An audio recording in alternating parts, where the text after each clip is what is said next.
It's hard to tell how fast a plane moves on the ground without access to a window seat. On a smooth taxiway, movement while taxiing might only be perceptible during turns, while slowing down or accelerating. With this in mind, let's use today's video to examine exactly how fast planes usually taxi. Yes, that's right, a video about aircraft taxiing, that part of the flight that can sometimes feel like forever prior to takeoff and after landing, especially if your aircraft is making its way to or from Amsterdam Schiphol's Polderbaan runway. It's those situations that some wish taxiing speeds were much higher. Well, you've probably never seen speed limit signs posted at airports, although speed limit signs on taxiways would be rather humorous. Indeed, it's up to the pilots to know how fast they can taxi given their company's procedures and the weather conditions. Generally speaking, the fastest that any airline permits its pilots to taxi is 30 knots. This is equivalent to 35.5 miles per hour or 55.5 kilometers per hour. However, this speed is only allowable on straight-line taxiways that are wide open and clear of other planes. Slowing from 30 knots can be done relatively quickly with full brake application, but it's rather jolting. Although taxiing at faster speeds might be allowed, pilots usually keep their ground speed a little below the maximum. Especially during taxi out for takeoff, flight attendants are moving around the cabin performing safety checks and various activities, so a slower speed is safer for them if sudden braking is needed. In addition, taxi speed is one of the countless parameters monitored by the airline's Flight Operations Quality Assurance Data Programs, or FOCA. The safety department will likely be notified if it detects a pilot exceeding the company's limitations for anything longer than a few seconds. This is another reason pilots might taxi a little slower than their maximum allowed speed. Another reason to keep taxi speed under 30 knots is to keep brake temperatures cool. This is especially important after landing in the summer.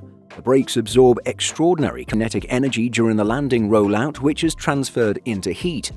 Additional brake applications heat the brakes even more, which might delay the next flight's departure if the plane is performing a quick turn and the outside air temperatures are high.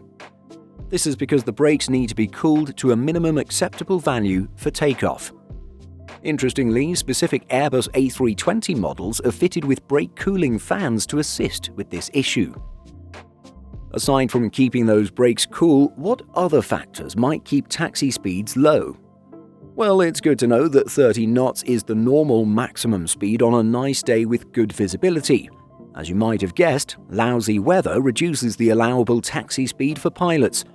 A slushy, snowy, icy or otherwise contaminated taxi surface generally has a speed limit of 10 knots or less.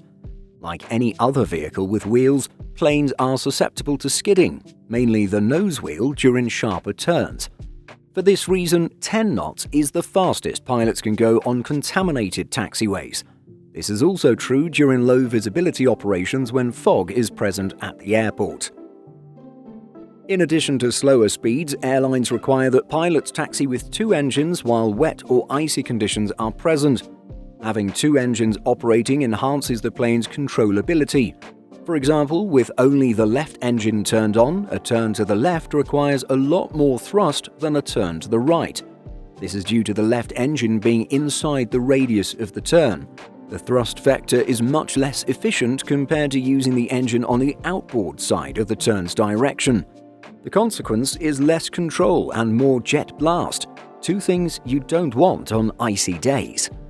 While airlines usually want pilots to taxi with a single engine to save fuel, using two engines to taxi is sometimes required.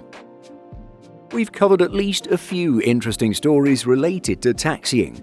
In October 2020, we reported that a Qatar Airways internal memo from the airline's Chief Flight Operations Officer firmly reminded pilots to comply with SE or single-engine taxi procedure.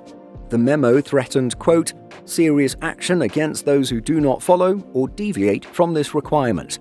The final sentence addressing pilots taxiing with two engines stated, if the explanation is found to be without valid reasons, a serious action will be taken against offenders, including dismissal from the company.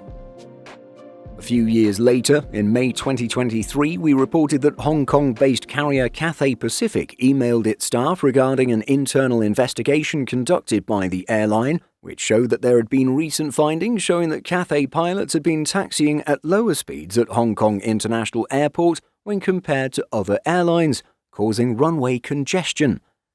It was suggested that a potential reason for pilots taxiing at such slow speeds was to increase their total flight time and get increased pay per flight.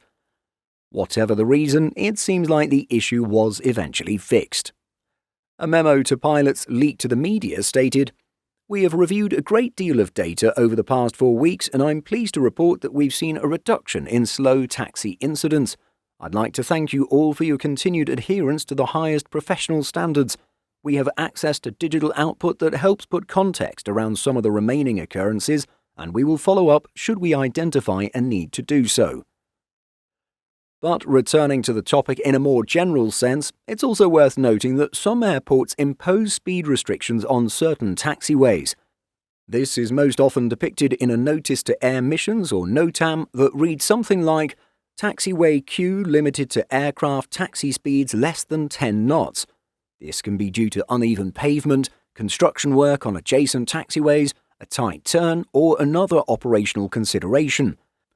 In addition, 10 knots is normally the maximum speed for a turn unless the taxiway is a high-speed capable one." You might be wondering why taxi speed is measured in knots in the first place. In aviation, all speeds on the ground and in the air below about 27,000 feet are measured in knots, while Mach is used at higher altitudes. Knots are the standard unit of measurement for the industry and are also used to measure the speed of the wind.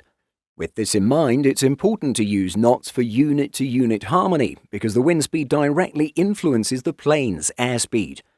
It thus makes more sense to display knots as the unit of measurement for taxiing since pilots are already accustomed to it while at work.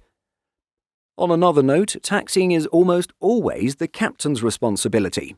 Some airlines, but not many, allow first officers to taxi when it is their leg to fly. However, this requires that a steering tiller be installed on the right and left sides of the flight deck. Most airlines forego this option and choose to only allow their captains to taxi.